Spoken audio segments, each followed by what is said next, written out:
அனைவருக்கும் வணக்கம். இப்போது சயின்டிஃபிக் டெவலப்மெண்ட்டில் ரீசெண்டாக ஒரு பெரிய பிரேக் த்ரூ நடந்திருக்கு.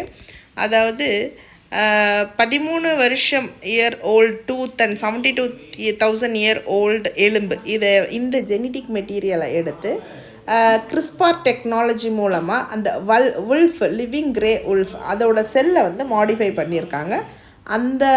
அது மூலமாக 3 ஹெல்த்தி பப்பீஸ் இப்போ பார்ன் ஆகிருக்குன்னு சொல்கிறாங்க. ஸோ இந்த டயர் உல்ஃப் ரிவைவல்ன்றது டிஎன்ஏவை ஏன்ஷியன் ஸ்பெசிமன்லேருந்து எடுத்து அந்த சாம்பிளை யூஸ் பண்ணி ஃபுல் ஜீனோம் அனலைஸ் பண்ணி கிறிஸ்பார் டெக்னாலஜி, தட் இஸ் கிறிஸ்பார்ன்றது ஜீனை எடிட்டிங் டெக்னாலஜி. அப்போ அந்த ஜீன் எடிட்டிங்னா செல்ஸை ஆல்டர் பண்ணோம், எம்ப்ரியாய்ஸ் அதெல்லாமே. ஸோ இந்த 3 ஹெல்த்தி டயர் உல்ஃப் பப்பீஸ் இதுக்கு இப்போ பார்ன் ஆகிருக்கு இந்த டெக்னாலஜி மூலமாக. அது மாதிரி அடுத்தது narcotics control bureau 30 kg of meth டேப்லெட்ஸை அசாமில் சீஸ் பண்ணியிருக்காங்க. ஸோ நம்மளுக்கு இருக்கக்கூடிய மிகப்பெரிய சேலஞ்சு ஏன் நம்மளால் ட்ரக் டிராஃபிக்கிங்கை கண்ட்ரோல் பண்ண முடியும்னா நம்ம கண்ட்ரியோட geographical location. Golden crescent, golden triangle. Golden கிரசன்ட்ன்றது ஈரான், ஆப்கானிஸ்தான், பாகிஸ்தான் ரீஜியனு. இது தாய்லாந்து, லாவோஸ், மியான்மர் ரீஜியன். இது major opium and heroin production ஏரியான்னு சொல்லுவாங்க. இது மெத்தம்ஃபெட்டாமைன் ப்ரொடக்ஷன்னு சொல்லுவாங்க. இது இந்தியாவோட நார்த் வெஸ்டர்ன் ஸ்டேட்டில் பார்டரில் ஷேர் ஆகிருக்கு. இது நார்த் ஈஸ்டர்ன் ஸ்டேட்ஸில் பார்டர் ஷேர் ஆகிருக்கு. அதாவது ஈரான், ஆப்கானிஸ்தான், பாகிஸ்தான் இது கோல்டன் கிரசன்ட்டாகவும், தாய்லாந்து, லாவோஸ், மியான்மர் இது கோல்டன் ட்ரையாங்கிளாகவும் சொல்லப்படும்.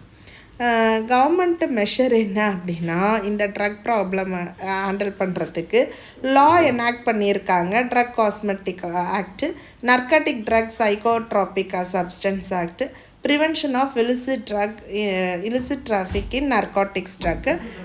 இன்ஸ்டிடியூஷனல் மெஷர் பொறுத்த வரைக்கும் கவர்மெண்ட் ஹஸ் கிரியேட்டட் இன்ஸ்டிடியூஷனில் NCB, directorate of revenue intelligence and custom department.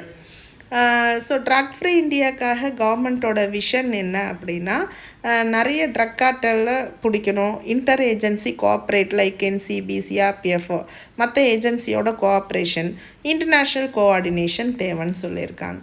Kerala duo develops eco friendly edible wrappers. அதாவது பாக்டீரியா செல்லுலாஸை யூஸ் பண்ணி இப்போது பிளான்ஸ் மூலமாக என்னன்னா இந்த எடிபிள் ரேப்பர்ஸு கொண்டு வந்திருக்காங்க. ஈடன் ரேப்பு அது பயோடிகிரேடபிள், 1 மந்தில் டீகம்போஸ் ஆகும். பிளாஸ்டிக்கு ஒரு ஆல்டர்னேட்டிவாக கொண்டு வந்திருக்காங்க ஒரு அக்ரிகல்ச்சர் காலேஜில். ஸோ அடுத்தது சென்டர் பிஎம் போஷனுக்கு அதிகமாக செலவு பண்ணணும். பிஎம் போஷன் பொறுத்த வரைக்கும் 11.2 crore ஸ்டூடெண்ட்ஸு ஃப்ரம் 1 to 8 அவங்களுக்கு கொடுக்கக்கூடியது. ப்ரைமரி ஸ்கூல் மீல் பொறுத்த வரைக்கும் 20 கிராம் பல்சஸ், செரல்ஸ் இதெல்லாம் கொடுக்கணும்னு நினைக்கிறாங்க அப்பர் ப்ரைமரி ஸ்கூல்ஸுக்கும். ஸோ கவர்மெண்ட் பிஎம் போஷனுக்காக ஆனுவலாக 9,000 crore காஸ்ட் ஒர்க் அவுட் பண்ணியிருக்காங்க, கொடுக்குறாங்க. அதே மாதிரி 2021 யூனியன் கேபினட் என்ன சொல்கிறாங்கன்னா, பிரதான் மந்திரி போஷன் சக்தி நிர்மான் ஆர் பிஎம் போஷனை லான்ச் பண்ணியிருக்கிறாங்க.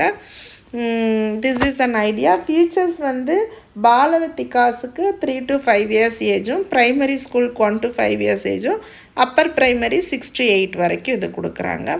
So nutritional gardens under PM Poshan ஸ்கீமும் இது கீழே க்ரோ பண்ணுறாங்க. இந்த கொஸ்டினுக்கு ஆன்சர் பண்ணுங்கள். Scientific efforts must focus on conserving current species and ecosystem rather than sensational resurrection experiment. Explain. Okay, thank you. Have a great day.